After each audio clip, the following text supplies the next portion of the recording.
ahí vienen los linfocitos B y linfocitos T, ¿verdad? Que se van produciendo y se van quemando, ¿verdad? La linfa, lo que percurre del sistema linfático, el líquido claro, que se desplaza a través del sistema linfático, llevando exceso de líquidos a los tejidos.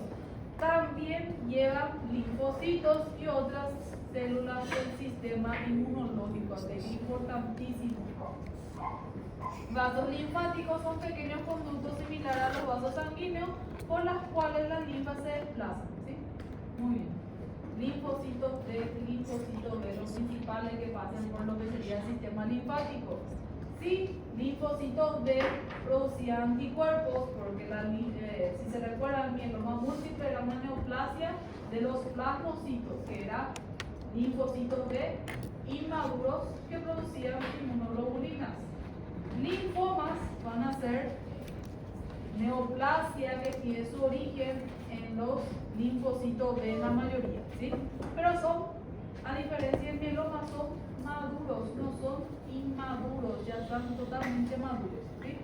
Linfocitos B, ¿verdad?, que producen anticuerpos, inmunoglobulina, y linfocitos T, que son los citotóxicos, ¿sí? Ya saben todo, la parte inmunológica. Entonces vamos a estar tocando lo que es linfoma. Entre ellos se diferencian dos tipos: linfoma Hodgkin, linfoma no Hodgkin. Voy a empezar por lo que sería el linfoma de Hodgkin, antes llamado como enfermedad de Hodgkin, y tiene su origen en las células B maduras, ¿sí? Eso es el linfoma. Tienen sus células neoplásicas caracterizadas como células de Stenberg.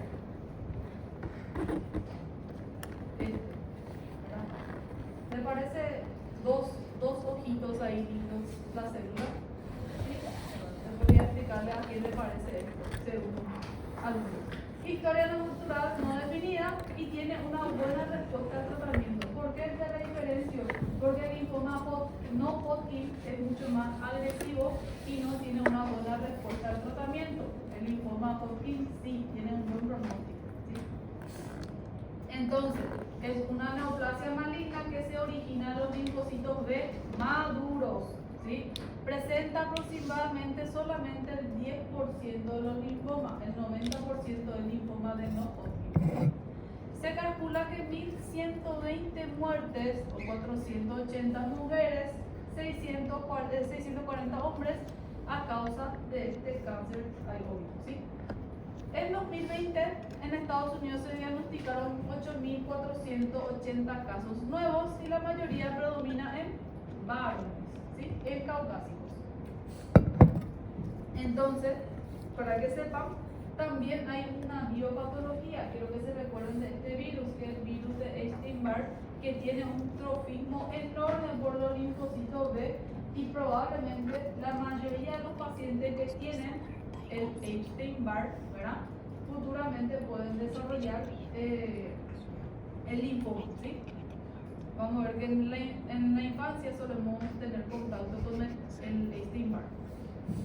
Antecedentes de mononucleosis infecciosas triplican el riesgo del linfoma. No es que nosotros todos tuvimos ya contacto con el virus de Epstein-Barr, porque todos vamos a tener linfomas de este, ¿sí? Vamos a ver que solo el 50% o la mayoría de los pacientes que tienen linfoma, el 50% se hacen y tienen el ARN del Epstein-Barr codificado, así que está muy asociado al virus del Epstein-Barr, ¿sí? Muy bien. Factores genéticos es lo que más se vio que tiene factor de riesgo, es algo genético, ¿verdad? Y principalmente los gemelos monocigotos entre ellos, porque tienen lo que sería el genotipo del B53, ¿verdad? La célula neoplásica se llama Stenberg y su tipo clonal, o lo que se ve el genotipo, es B53. Bueno, ¿cuál es la diferencia entonces del mieloma múltiple y con el linfoma? Los dos se originan de los linfocitos B. Uno se produce inmaduros y el linfoma se produce en linfocitos B maduros. Ellos creen que producen también inmunoglobulinas, así como el mieloma. van a ver que son defectuosos los linfocitos B maduros que ellos producen, o lo que se ve en el linfoma, ellos no producen anticuerpos. Por eso no vamos a tener la inmunoglobulina, no vamos a tener la proteína M, no va a estar alterado ni electroforesis de proteínas que teníamos que pedir en el mieloma, ¿sí? Es un gran diagnóstico diferencial, pero no, ¿sí? Son incapaces de producir las inmunoglobulinas porque ellos son defectuosos, ¿verdad? Van a ver que no tienen capacidad de elaborar lo que serían las inmunoglobulinas, por eso no hay inmunoglobulinas en este caso. Las manifestaciones clínicas, que quiero que sepan, es si yo pienso, ¿cuándo yo voy a pensar que mi paciente puede tener linfoma? ¿Cómo yo puedo sospechar que el paciente tiene linfoma, por ejemplo? ¿Cómo? ¿Cómo? Inmunodeficiencia. No. ¿Cómo yo puedo saber que mi paciente probablemente puede tener linfoma? ¿Quiénes son los pacientes que vienen a consultar y digo, sí, este probable linfoma? Laboratorio. ¿Qué yo puedo encontrar en el laboratorio? A nivel del hemograma. ¿Qué va a estar aumentado, gente?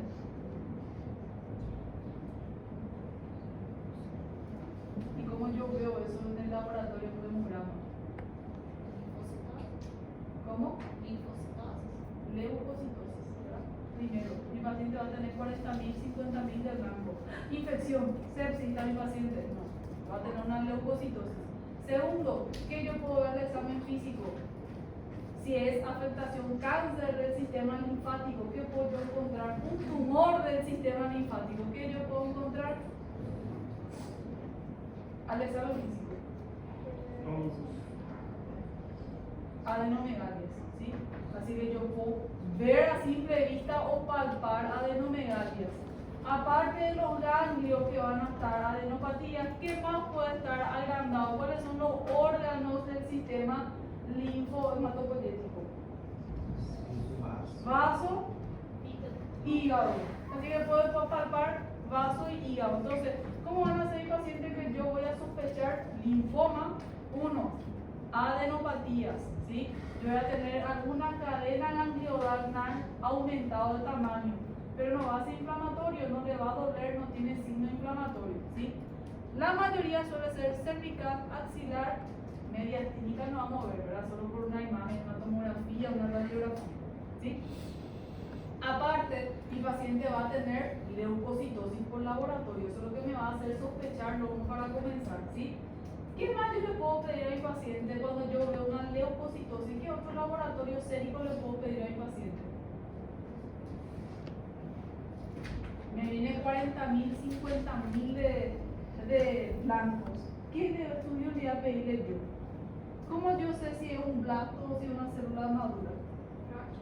Froti de sangre periférica, ¿sí? Entonces yo le tengo que pedir froti de sangre periférica y me va a informar si son blastos o si son células o leucocitos maduros, ¿sí? Necesito froti de sangre periférica.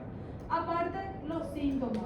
Se le dice síntomas B a los pacientes que pueden tener esta tríada clásica. ¿Cuál? Pérdida de peso mayor al 10% del basal, sin hacer dieta obviamente, sudoración nocturna y fiebre, ¿sí?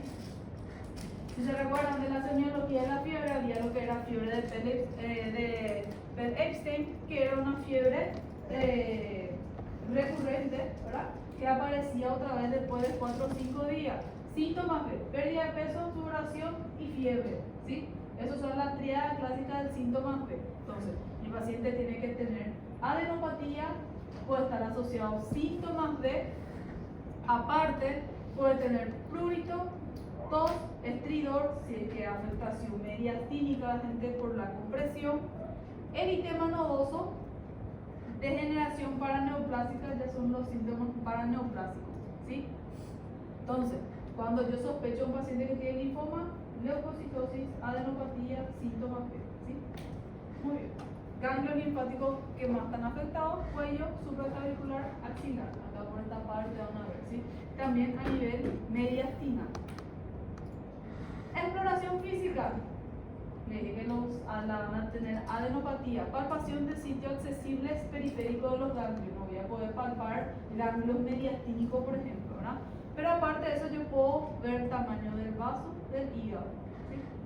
Hay un signo que se llama signo del Foster. ¿Qué es lo que es el signo del Foster? Mi paciente que tiene linfoma, tiene una adenopatía y hace la ingesta de alcohol y comienza a dolerle esa adenopatía. Dijimos que normalmente esa adenopatía es indolora, ¿sí? Pero él hace una ingestión de alcohol y sí comienza a doler la adenopatía en sí, ¿sí? Entonces, exploración física, ¿qué es lo que yo hago? Busco ganglios, palpo, vaso y hígado, ¿sí? Estudio laboratorial, primero, hemograma, leucocitosis, lo que vamos a encontrar. Segundo que yo tengo que pedir, ahí nos puse floti de sangre periférica, sí o sí, ahí me va a informar el tipo de célula, si es maduro, inmaduro. Si es inmaduro, bueno, pienso en mieloma también, ¿sí? Entonces, BSG va a estar aumentado.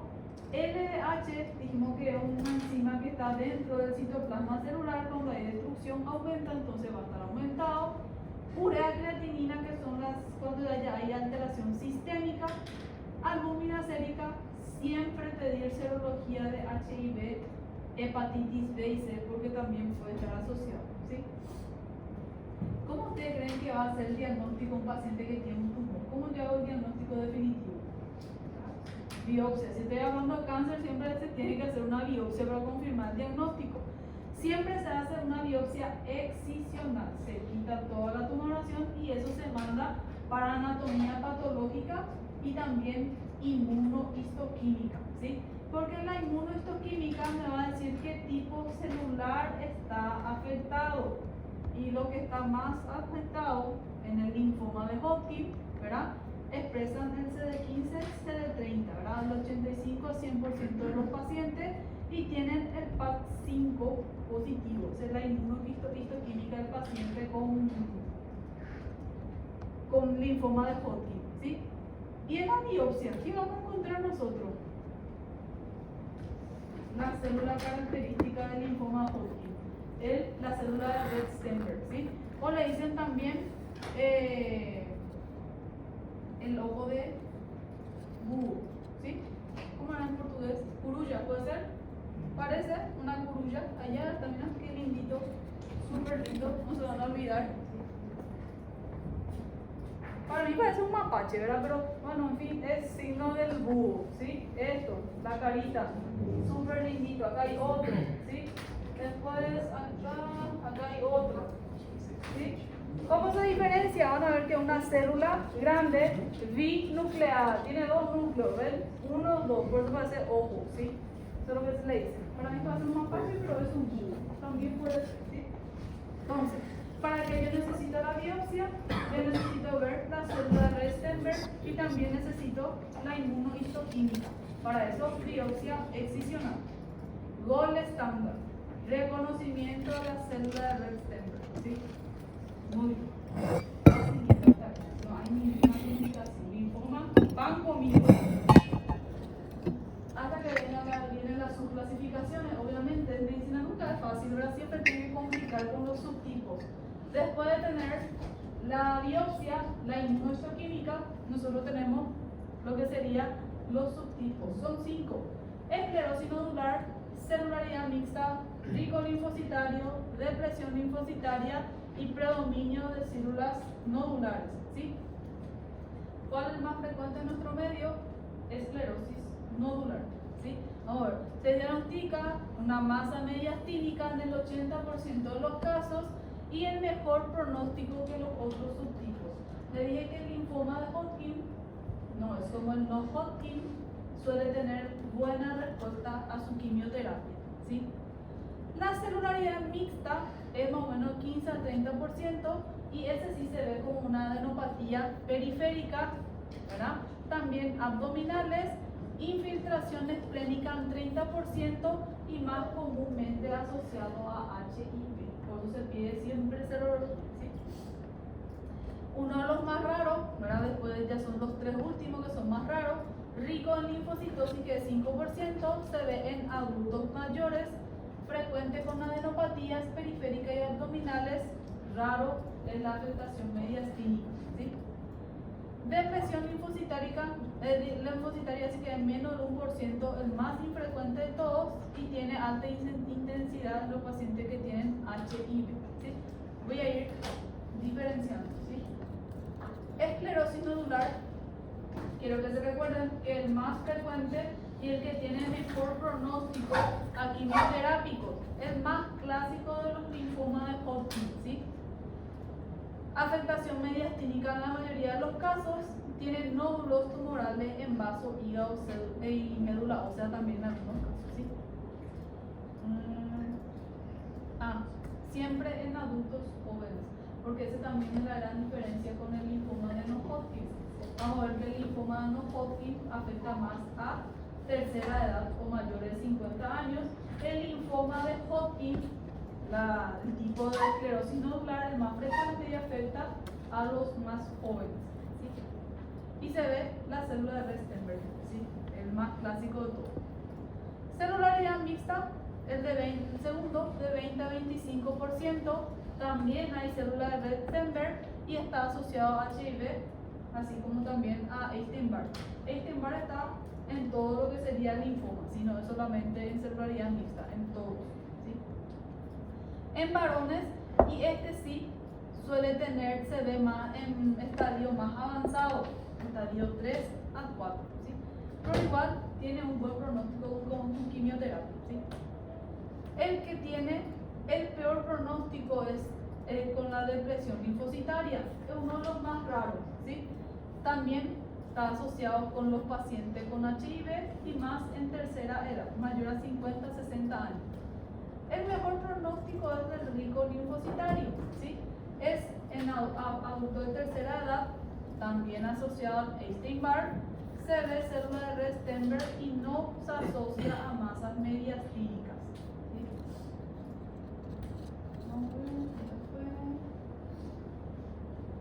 De predominio linfocitario, que también es una de las clases más raras que hay del linfoma de Hodgkin, se ve en la morfología células de palomita de maíz, ¿verdad? Una variante linfohistoquímica, pero también se puede observar la célula de Restenberg asociado. No se asocia al Epstein-Barr, el único que no se asocia al Epstein-Barr, pero también tiene un pronóstico excelente. ¿Sí? Diagnóstico diferencial del linfoma de Hodgkin. Primero, linfoma de no-Hodgkin. Células tumorales de células germinativas, tumor de células germinativas. Timoma, ¿por qué? Porque la mayoría de los linfomas de Hodgkin tienen una masa mediastínica, se puede confundir con timoma. Sarcoidosis y tuberculosis también en algunos casos. ¿Sí?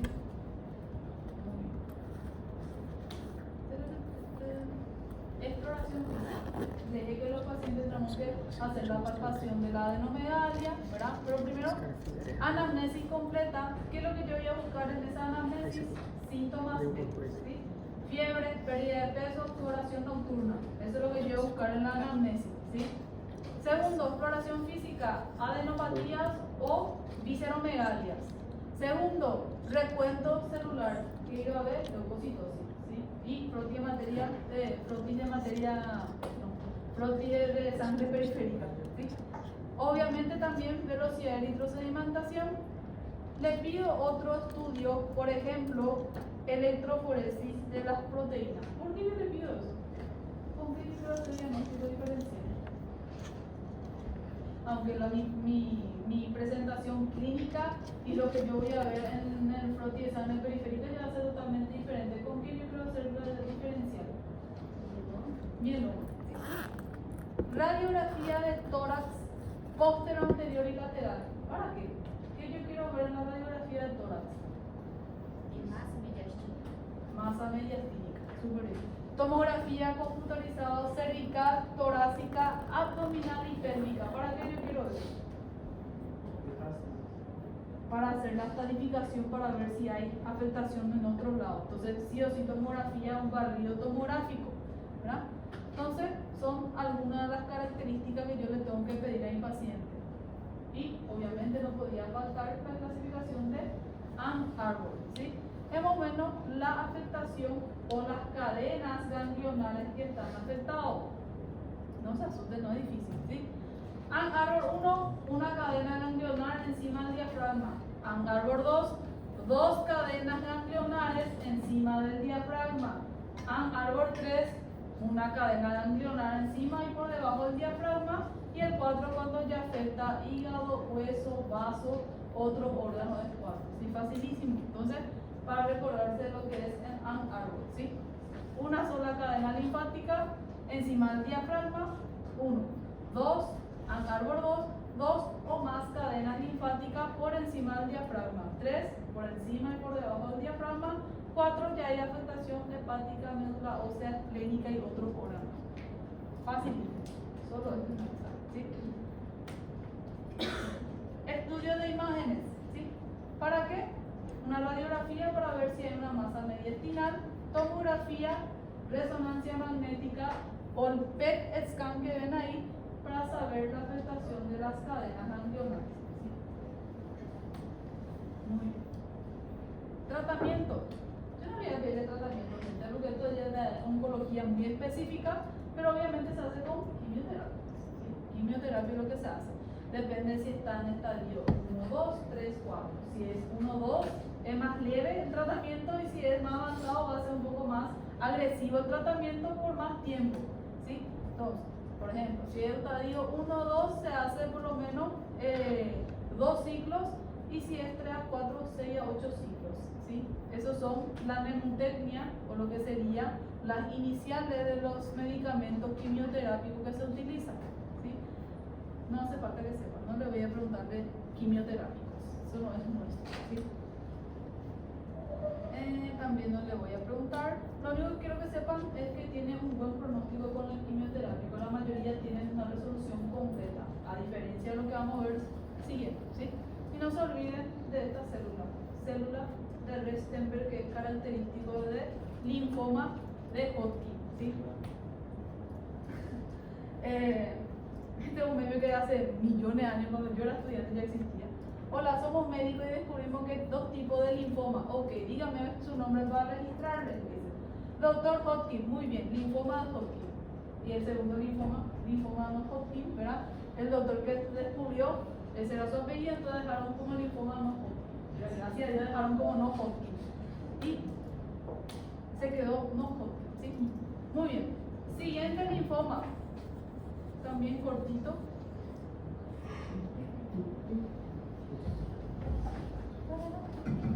Linfoma no Hodgkin, ¿sí? Fácil, linfoma Hodgkin, linfoma no Hodgkin. Bueno, si se recuerdan, el linfoma de Hodgkin se origina de los linfocitos de maduros, ¿sí? A diferencia del linfoma de no Hodgkin, se origina también de los linfocitos de maduro, pero también puede ser de linfocitos T, como también natural killer, ¿sí? Toditos son maduros, no hay ninguna acá que es inmaduro, ¿sí? Entonces, proliferación monoclonal maligna de las células linfoides en localizaciones linforeticulares, así que afecta los órganos linforeticulares también, ¿sí? Ahí le pongo en rojo porque a diferencia del linfoma de Hodgkin está en ausencia la célula de Restenberg.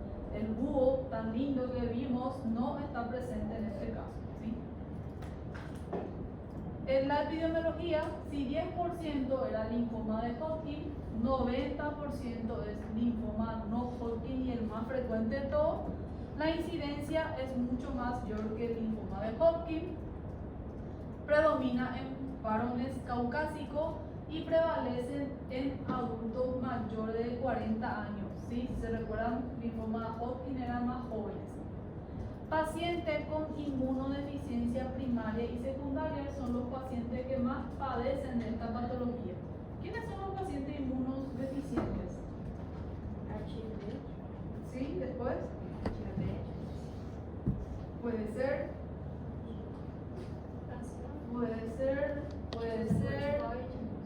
Después. Corticoides. Después. ¿Cómo? Trasplantados, quimioterápicos, ¿verdad? Todos esos son pacientes con inmunodeficiencia. La incidencia está duplicando en estos últimos 20 a 40 años, cada vez más hay linfoma de no Hodgkin. Séptimo, cáncer más frecuente en los varones y sexto en la mujer. Cada vez hay más linfoma de no-Hodgkin, ¿sí? Bueno, dependiendo de dónde sea, hay más prevalencia, por ejemplo, en Asia linfocitos T y en países occidentales de linfocitos B, ¿verdad? Bueno, acá dentro de todos los linfomas, 62.4 corresponde al linfoma de no-Hodgkin. El 8.2 nomás corresponde al linfoma de Hodgkin y trastornos plasmocitarios, donde entraría el mieloma al 16%. ¿Sí? Enfermedades o disposiciones que pueden prevalecer para padecer futuramente de linfoma maligno son inmunodeficiencias adquiridas, inmunodeficiencias hereditarias, ¿verdad? Enfermedades autoinmunes, químicos, fármacos, quimioterapia y radioterapia, ¿sí? Son algunas de las causas. Y acá, las infecciones que más se asocian al linfoma no Hodgkin, no podía faltar el virus de Epstein-Barr. Puede ser lo que sería el antígeno leucocitario humano tipo 1, sí puede ser HIV, sí puede ser hepatitis C, hepatitis B también, Helicobacter pylori como también herpes virus, pero el más prevalente de todo es el Epstein-Barr, ¿sí? Dependiendo del tipo de linfoma, ¿verdad? Ahí prevalece qué tipo de agente infeccioso es la más frecuente. Y esta es la clasificación del linfoma de no-Hodgkin por OMS. No hace falta, obviamente nadie sabe todo de memoria, ¿verdad? Solo el hematólogo, que es su especialidad, pero van a ver que hay millones de subtipos de linfoma de no-Hodgkin, ¿sí? Nosotros vamos a ver lo básico nomás como algo general, ¿sí? No hace falta. Tipo linfocitos B y linfocitos T, ¿sí? Acá sí le voy a poner la manifestación clínica del paciente con linfoma. Dependiendo, la manifestación va a cambiar si son tumores más agresivos o tumores más indolentes. Entre los agresivos está lo que sería el linfoma folicular o difuso del linfocito B grande, linfoma de Burkitt, linfoblásticos periféricos a las células T y los indolentes que son del linfoma folicular el que predomina, ¿sí? ¿Cómo se va a presentar el paciente que tiene linfoma? Síntomas P, no puede faltar ni síntomas P, ¿sí? Que era pérdida de peso más del 10%, sudoración y fiebre, ¿sí? Fiebre recurrente, gente, ¿sí? El estudio del paciente, ¿cómo voy a iniciar el estudio del paciente que tiene linfoma? 1. Duración de los síntomas, ritmo de la evolución de los síntomas, siempre si está presente o está ausente el síntoma P, ¿sí? Síntomas de la localización, dependiendo de dónde está la tumoración, puede manifestarme dependiendo de la afectación que tenga. Si es a nivel torácico, puede ser que me haga síndrome compresivo a nivel torácico. Por ejemplo, puede tener signo de la vena cava superior, síndrome del clavo de Bernard-Horner. El paciente puede tener disfagia por compresión del tumor X, dependiendo. Lo mismo corresponde al abdomen, si hay algo compresivo a nivel abdominal y a nivel sistema nervioso central. Así que va a depender de dónde el tumor está afectando, ¿sí? A la exploración física, veo los ganglios linfáticos, si es un tumor que se origina en el sistema linfático, tamaño del hígado, vaso, anillo de Waldeyer, que no sé si acá le puse, le podría mostrarle qué es el anillo de Waldeyer, derrame pleural si hay, pericárdico o ascitis también asociado, ¿verdad? Además, debo palpar masa abdominal, testicular, mamaria, afectación de la piel o cualquier otro hallazgo, porque eso me puede ayudar a algún otro diagnóstico también para valoración del tratamiento, ¿sí? Una cadena ganglionar aumentada, una adenopatía, ¿sí? En este caso la exploración física. ¿Qué es lo que vamos a ver? Una linfoadenopatía firme y esto no duele, gente, ¿sí? ¿Cuándo es que podía doler la adenopatía? ¿Cuándo podía doler la adenopatía? ¿Cuándo hace ingesta de alcohol? Muy bien. Dolor torácico, dependiendo si hay el síndrome compresivo, tos, la misma cosa. Dolor abdominal y lumbar, ya lo mismo, si hay algo compresivo, un tumor compresivo, compresión medular, y y lo que sería lesión renal aguda por compresión ureteral. Todos los síntomas que están dando son por la compresión del tumor. Así que yo debo saber, dependiendo del síntoma que presenta el paciente, yo voy a sospechar que ahí hay algo tumoral. ¿Sí? A eso voy.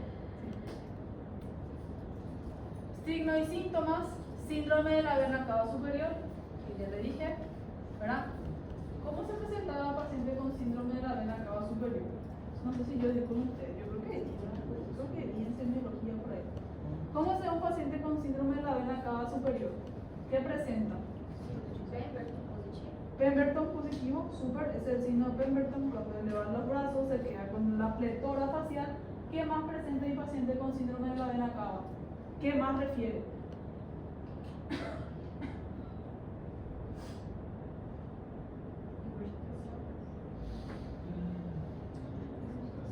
Ingurgitación, después como que va a tener circulación colateral, va a tener el paciente, ¿sí? Va a tener dolor de cabeza por disminución de la perfusión a nivel central, visión borrosa, ¿verdad?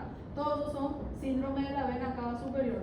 Si yo tengo un síndrome compresivo de las vías biliares, voy a tener una ictericia. Si yo tengo compresión de los uréteres, voy a tener una hidronefrosis, ¿verdad? El paciente va a dejar de orinar. Y si yo tengo compresión de las vías linfáticas, voy a tener ese linfaedema. ¿Cómo yo diferenciar el examen físico un edema y linfaedema? Dígito presión. ¿En cuál hay y cuál no hay? Edema, sí hay. Y en linfaedema no hay godeo, ¿verdad? No hay la dígito presión. Eso es un linfaedema, gente, que podemos ver como también afectación o compresión por el tumor, ¿sí? Entonces, ¿cómo yo hago el diagnóstico? Lo mismo que el linfoma de Hodgkin, ¿sí? Exploración física, compruebo si hay o no hay síntomas de estudio de laboratorio. Quería pedirle hemograma, PROTI, examen de periférica, función hepática, ácido úrico de calcio, electroforesis de proteína sérica, beta-2 microglobulina. ¿Para qué le pido eso? Para hacer diagnóstico diferencial. Segundo, biopsia de médula ósea. Sí, en algunos casos vamos a ver que cuando hay infiltración, sí vamos a hacer biopsia de médula ósea. Punción lumbar también, de vez en cuando vamos a hacer, no siempre, pero sí vamos a ir a punción lumbar. Y el diagnóstico gol estándar, ¿qué le toca hacer con el tumor?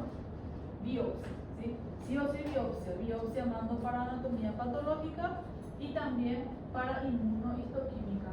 Puedo hacer la biopsia aspirativa por aguja fina, que dice, hoy en día no se hace más solo biopsia excisional, ¿sí? Solo se tiene que quitar todo el tumor que es posible y se manda para anatomía patológica e inmunohistoquímica, ¿sí? Entonces, para eso. Obviamente, radiografía de tórax también para ver lo mismo que el linfoma Hodgkin y la tomografía de tórax, abdomen y pelvis, ¿sí? Para estadificar. Porque acá también vamos a tener el árbol, ¿sí? Es lo mismo. Estadio 1, 2, 3, 4, ¿sí? Dependiendo de dónde afecta. Una cadena ganglionar encima del diafragma, 2 cadenas ganglionares encima del diafragma, 3 arriba y abajo, 4 cuando afecta hígado, pulmón, médula ósea y cualquier otro sistema y órganos, ¿sí? Lo mismo que no voy a repetir. Esto es lo que se ve en el PET scan, por ejemplo, ¿verdad? No voy a decir. El inmuno, las translocaciones que presenta dependiendo de qué tipo de linfoma es. Y el tratamiento. Como le dije, el tratamiento también yo no voy a tocar porque es muy de hemato, ¿verdad? Hemato-onco. Pero existe el R-Shock y Red-Poch, ¿verdad? Dependiendo de la gravedad del paciente, se hace por un periodo más prolongado. Pero recuérdense que estos pacientes que tienen linfoma no Hodgkin no tiene un buen pronóstico. La mayoría de los pacientes llegan a complicarse y llegan a óbito, no como el linfoma Hodgkin que tiene un buen pronóstico. Ahí más o menos le quiero hablar del linfoma difuso de células T grandes, que es el tipo más frecuente del linfoma de no Hodgkin, ¿verdad? Que la edad media para padecer de este linfoma es de 64 años, le dije más de tercera edad para encima, y la mayoría de los pacientes que tienen linfoma Hodgkin se diagnostican en estadio 3 o 4 avanzado, ¿sí? 40% tienen síntomas B y 40% de los pacientes ya tienen infiltrado o afectación del sistema nervioso central, tubo digestivo, tiroides, piel, hígado. Por eso ya es tan agresivo y por eso no suele tener un buen pronóstico, ¿sí? Como yo confirmo linfoma no Hodgkin a nivel, puede ser cerebro, ojo, médula espinal o leptomeninge, ¿sí? 2% de todos los tumores del sistema nervioso central es linfoma de no Hodgkin. La incidencia es de 0,43 en 100.000 personas, ¿verdad? Edad media de 60 años, supervivencia de 5 años más, tiene igual con tratamiento, ¿sí? Sin tratamiento, 1 mes y medio. Enseguida muere el paciente, ¿sí? Pero igual es muy agresivo el linfoma no Hodgkin y no suele tener mejor pronóstico. Imagínense, si este es más frecuente y ya es lo catastrófico, ¿verdad? Medio que no te da muchas chances en la vida, ¿sí? Pero sí es bastante agresivo. Diagnóstico, recuérdense, si es de la afectación del sistema nervioso, aparte de síntomas B, mi paciente va a tener afectación por síntomas neurológicos, ¿sí? Por ejemplo, que puede tener cambios cognitivos conductuales, déficit neurológico focal, que significa va a dejar de mover o movilizar un lado, hipertensión intracraneal, paciente que evoluciona con convulsiones, ¿verdad? Entonces, todos esos pacientes hay que mirar a nivel que le va a pedir una tomografía. En la tomografía simple puede ser que no se observe nada. Ahí se solicita una tomografía con contraste, una resonancia magnética con contraste, que sería mejor, ¿verdad?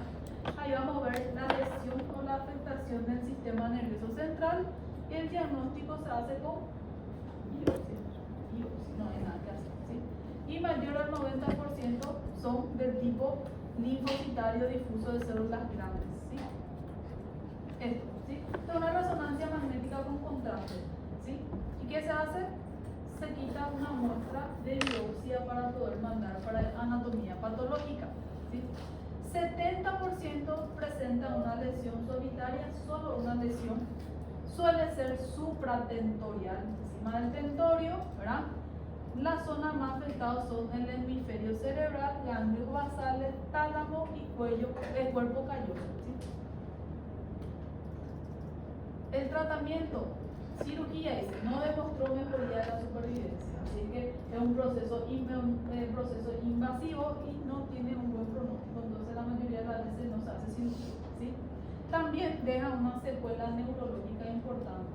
Siempre hay que ver la calidad de vida con el que le van a dejar, ¿verdad? Siempre nosotros decíamos, cuando había un paciente que se tenía que hacer la neurocirugía, nosotros siempre decíamos, la cirugía fue un éxito, ¿verdad? El paciente, una planta, ni no respira por sí solo, y nosotros siempre así nos reíamos del neurocirujano, que así como le conocíamos la residencia. Otra vez el paciente, la cirugía fue con éxito, le digo, siempre le decíamos, porque el paciente salía una planta, ¿verdad? Le quitaron, le reseccionaron todo el tumor, pero el paciente no tiene una calidad de vida. Pero siempre hay que ver la calidad de vida que va a salir el paciente, ¿verdad? Porque no adelante que le deje ahí con una máquina respirando, que si no va a tener una vida de futuro, ¿sí? El que más se vio efectos fueron las radioterapia y quimioterapia, pero como le dije, es un tumor agresivo, ¿sí? Con el tiempo, o sea, va empeorando, ¿sí? Igual la sobrevida es de 12 a 18% con el tratamiento, así que, ¿verdad? Consecuencias como alteraciones cognitivas, incontinencias, trastorno de la marcha, anormalidades de la materia blanca, agrandamiento ventricular, atrofia cortical. Así que sí va a quedar alguna secuela también a nivel neurológico después de la radioterapia, quimioterapia y mucho más si es cirugía invasiva.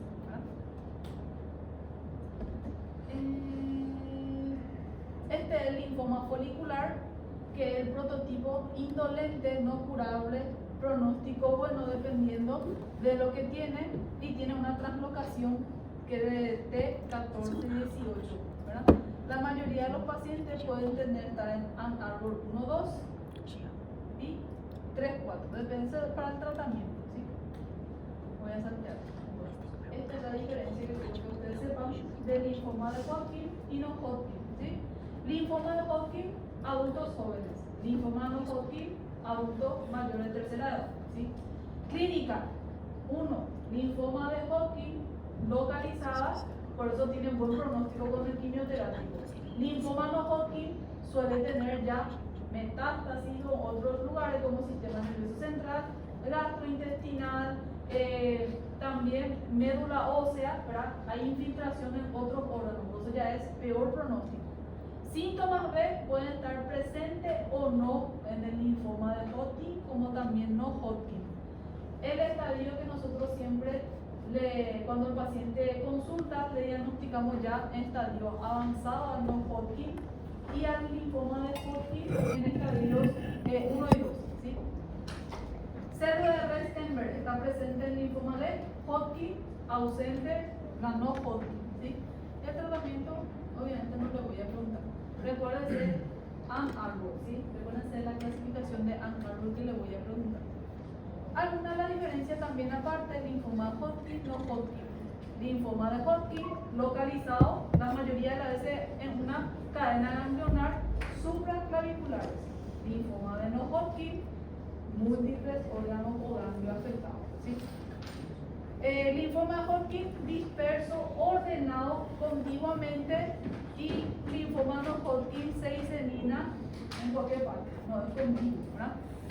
Ganglio mesentérico y anillo de Waldeyer raramente afectado en lo que sería el linfoma de Hodgkin, al contrario no Hodgkin. Este es el anillo de Waldeyer que le iba a mostrar, ¿sí? Está formado por adenoides, amígdalas, tubárica, palatina y linguales. Se dice anillo de Waldeyer, ¿sí? Que están afectados en el no Hodgkin, ¿sí? Presentación extraganglionar infrecuente y es frecuente en el linfoma de no Hodgkin, ¿sí? Solo eso, linfoma más común, facilísimo.